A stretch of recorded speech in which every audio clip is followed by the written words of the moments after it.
Hi, everybody. I'm Bill Sanders, and this is Watch Art Side, the art and science of watch collection.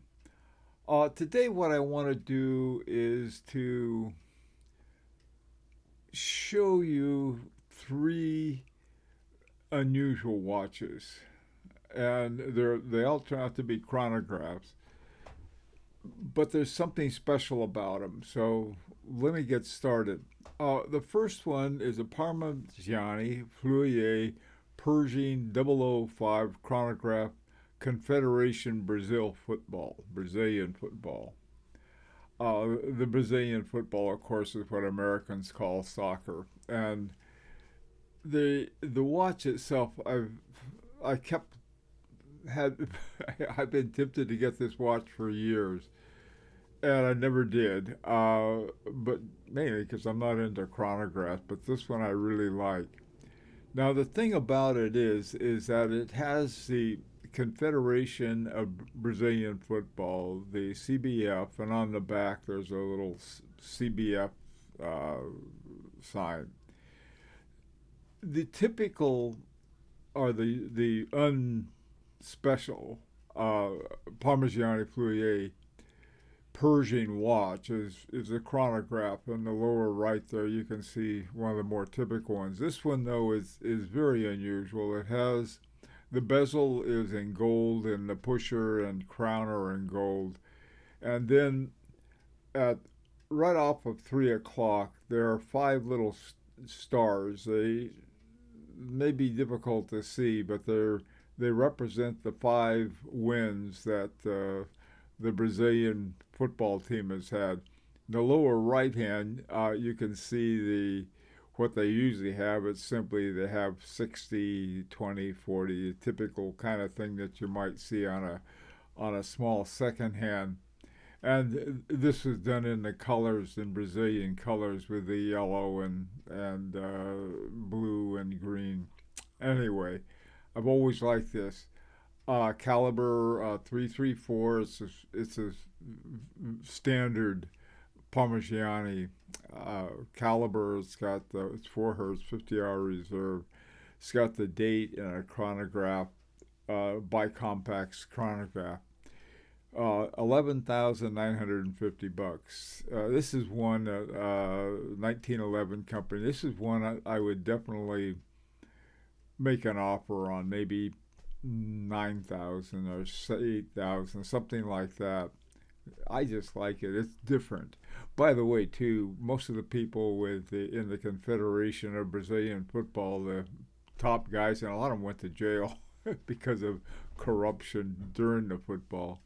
Now, the Pershing was never a popular Parmigiani chronograph, but it's not a bad one. I mean, if you like chronograph, it's a pretty good chronograph with in-house movement, bicompact, which I happen to like because it's less messy, I guess. On the back, there's a picture of the Pershing yacht. That's the Pershing where it comes from. Interesting watch. That one is 5834 on eBay, and the 1916 company has the Pershing 005. The one on the lower right is called the 002. They both have the same movement. Now, this next one it's called a Habring2 Doppel 3.1. It's essentially a rattrapante. And this I found at Horology by the Sea for $8,300. Again, these are not bargain basement watches, but they're interesting ones. Now, this one has up at 10 o'clock, there's a split pusher. Let me explain what that is. This is a split second rattrapante watch. And it has at 2 o'clock, you have the start stop pusher. And then you have the chronograph seconds are in the white sweep hand, and the yellow sweep hand is the chronograph split seconds.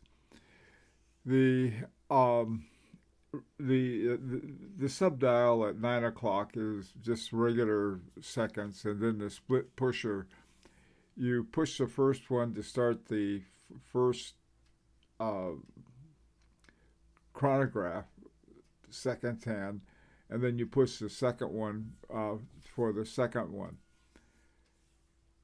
The thing about this is that there's something about rattrapante. If you're ever timing two things, like two horses running, and you want to time them, or two runners, or two anything, it's very much of a sports watch for having two elements moving at the same time, and you want to time them both.